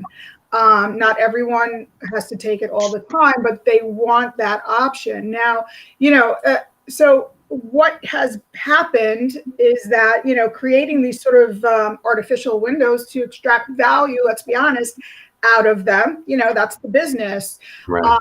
is great for the businesses, but it's not, you know, it hasn't served the consumer. So, you know, just all about giving consumers more control on how to consume their entertainment. Now the business has to sort of catch up and back into how to make that work from a financial standpoint. And, you know, that might change the whole, you know, the scope and scale of, you know, how many blockbusters are done per year. I mean, it's everything has to be re-examined, but backing into it from what the consumers have loud and clear made their preference known. Yeah, absolutely. Stephanie and Robin, either you like to comment on that trend that you were seeing in the content windowing space? I think it's going to be really interesting to see where this nets out in terms of what blockbusters become, right? Mm. Because I think the one while consumers and I, you know, as a consumer, you know, will enjoy the accessibility of this content early, the implications over the lifetime of the content, I think, are going to be long. You know, part of the reason blockbusters are so valuable to streaming services is because they were marketed as blockbusters, and if we end up relying on PVOD and we don't market, you know, they aren't marketed in that fashion, their lifetime value may be decreased, and we might just have different movies that become blockbusters, so to speak. They might be lower budget. They might be, you know, not marketed as heavily because the payout might not be as long. Interesting. Rob, any thoughts? Yeah, I mean, I'm in no ways responsible for the distribution of our movie franchise. Nor am I, to be clear. Appreciate it. You know, windowing comes up all the time in our conversations, and it's interesting. You know, they're windowing, and I would say what is in front and what's behind the paid wall is an active discussion, because you're in this unique point where you do have this wealth of incredible IP across all providers coming to the market, and you're battling for awareness even at that beginning part of, let's say, a potential subscriber's journey. Like, how do you drive the awareness of a new title? And people are experimenting with a lot. It's not just fitting into the existing models that we used to have. So for instance, we'll take some premium exclusives that we have as part of All Access, and we'll tease them out as part of our Pluto TV offer in a way to create an effective channel where you can get something like the pilot and really experiment. And I know Showtime has been doing that for years as well, is part of that dynamic in the premium model. Pretty much all the providers are looking at those different elements. And I think what happens is, I think once you have the right titles and library around a specific audience that kind of serve a need, those hooks become even more valuable, because what it ends up being is not just a hook for that one title, but a hook for all the other related content that you have specifically. I'll give you one example is, you know, we just did this huge launch around kids programming, the whole kid safe space within the service. It's basically a really deep library from our Nickelodeon and Nick Jr. brands in there. So you have this great preschool content and this older kid content that has really been doing well since we released it on the service. And so when we look at other exclusives, one is in the movie space, right? We have SpongeBob movie, The Sponge on the Run, coming exclusively to CBS All Access. And that'll be, you know, released in some way that ultimately finds users consuming that as part of their subscription and be a tool that we use as part of the subscription product. Mm-hmm. But we're not stopping there. So the new Camp Coral movie that's also premiering in 2021, Camp Coral show, and this is another Nickelodeon production for us. You know, this is an amazing kind of spin-off with 10-year-old SpongeBob SquarePants and his pals during summer camp. You know, in a show, like, you have these great IP that builds on a new series that is within the same franchise. you're able to put, whether it's a movie, a new series, really into these building blocks that allows you to, despite the fact that maybe it appears in a different distribution channel for a limited time, bring people back into the pay offer for the company. And so I would expect that many others will be pursuing that same path. Yeah, it's pretty fun. Yeah, and Stephanie's framing it that what is the definition of a blockbuster moving forward? I think all this is just constantly evolving, and it's obviously not a best case scenario for anyone involved. Obviously, the movie operators, we know what's going on, unfortunately, on that side of the house. The film studios that don't have direct-to-consumer services, they obviously are just trying to weigh what is best for them. They're trying to recoup as much dollars as them. Even those that do, such as a Warner Media with Warner Brothers and HBO Max, you know, it becomes a math problem, right? You're not going to be able to recoup the money that you have normally would have made with a blockbuster, even a mid-level title, if it was able to go in a quote-unquote normal movie theater experience. So it's a really, really interesting. It's obviously affects your spaces, the OTT subscription space, dramatically. So we'll see how that plays out over the next year. So we are coming in. We have about 5 minutes or so left in our session. I want to kind of spin it forward. Virginia, I would expect you'll probably name names, or Rob and Stephanie may be a little more agnostic on this, but how do you kind of see at the top of the subscription OTT service space, how you kind of see this playing out over the next couple of years? Obviously, we know of two major services, Paramount Plus, Discovery Plus. I'm sure there's going to be others in 2021 that we haven't heard about yet that are in development right now. How do you kind of see the top of the space and the big three, big four, however we want to define it, shaking out over the next, let's say, usually I would say 3 to 5 years, but that's like 20 years, like 20 dog years. So let's just say 1 to 2 years. I mean, I think the short answer is, for me, I think the top two are pretty solid, right? You have Netflix, you have Amazon Prime.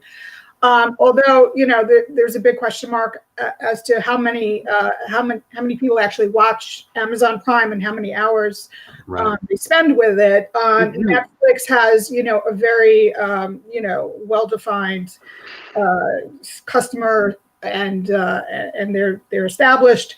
But I will say that nobody's bulletproof in this scenario. There's so many moving parts.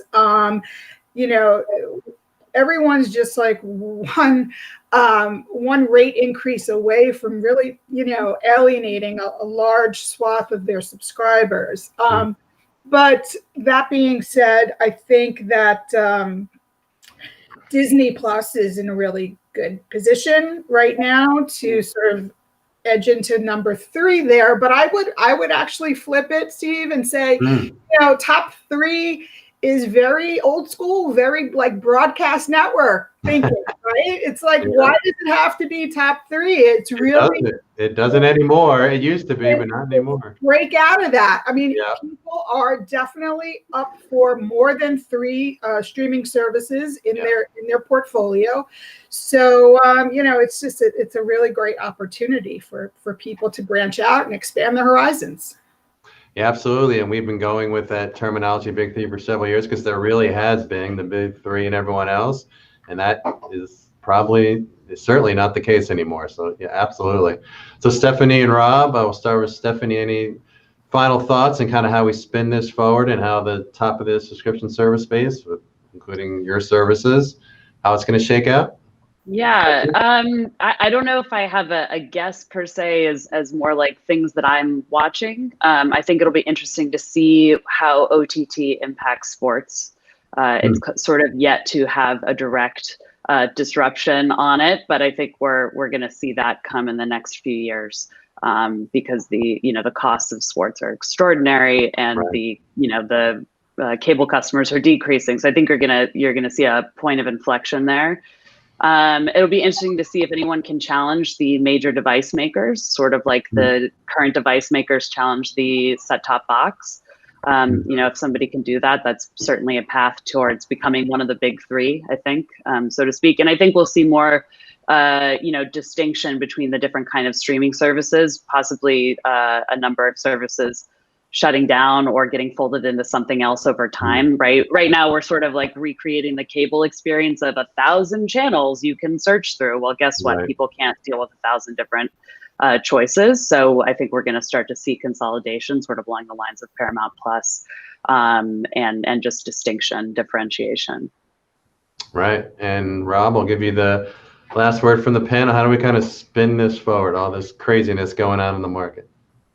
Yeah, I mean, I think Virginia has said it a few times already today, which is, the vast majority of those users who have a single subscription or multiple seem to have an appetite to add more, right? I think it's 91% of US adults 18 plus have at least one, like 30% have 3 or more. That number keeps growing. And as the demo comes in, like that younger demo, that like 18 to 34 demo, they seem to have even a higher propensity for it. I think you'll see more aggregation of services where, maybe some of the more what you would consider a niche focused service will hit a peak and needs to find its audience. And I don't think consumers think about themselves as being siloed into audiences like we do maybe sometimes as marketers and creation of content, right? I think people have a diversity of interests. And so if you have the ability to tap in maybe what their go-to is, but also provide, what are their secondary or tertiary kind of views on content are within the same service, then it's not about that first dollar in, which is really about the start. It's about that retention that you can do by having the right mix and the broad mix over time. And so I do think there'll be more consolidation. I also think there'll be a lot more bundling and packaging, right? As you see the market go to individual offers, I think that the bundles will become more and more relevant and active as the space progresses, right? People will want an easier way to sign up to multiple services. Right, absolutely. Well said. Well, before we wrap it up, we did have a second poll question. I was asking who in the race is to the big three, to Virginia's point. Maybe we shouldn't be calling it the big three anymore. It could be the 4, 5, 6. So we asked, which of the following services has the best chance to become one of the big three? We'll just work with that for now. It was Disney Plus, Apple TV Plus, HBO Max, Peacock. In fairness to Rob, Paramount Plus, of course, hasn't officially rebranded and launched, so maybe that wasn't fair to include that in this set yet. But 71% said Disney Plus. That's the best chance, and they're obviously the closest numbers-wise to their sister service Hulu at this point. We'll see where it all shakes out as we kind of move forward. And we really appreciate having Rob Gellick from Viacom CBS Digital, Virginia Giuliano from Cobblecord, and Stephanie Myers from Starz. Really appreciate everyone's time today and your perspective. The fantastic discussion and a good way to wrap up this portion of the session. We still have our networking discussion, which we're going to get to, but thanks so much, everybody, for that. Before we move into our networking discussion, again, I just want to thank our sponsors, our research partner, Salesforce, our gold sponsors, Comcast Technology Solutions, ContentWise, and Verizon Media, and our silver sponsors, UI.TV, Amdocs Media, Panthera, and Verimatrix. And here's a list of all our supporters as well. Our platinum supporters and our other supporters, much, much appreciated for all that you do to help us bring this virtual Future Video 2020 event to you.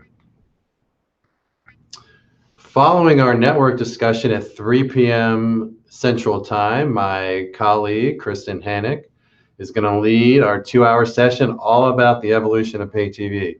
Obviously, we've talked about the revolution that's gone on in the OTT space. Pay TV, which has been an industry around for multiple decades, has seen just major disruption recently.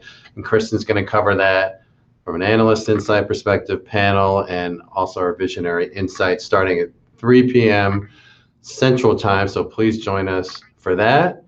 But right now, if you want to switch over, we believe we have the link in our event page for our networking discussion. We're going to continue the discussion led by my colleague Jennifer Kent, talking about who are the major players for the next big three in OTT. And she's going to start leading that discussion momentarily. And once again, we'll see you back here at 3 p.m. Central Time. Thank you, everybody, for attending.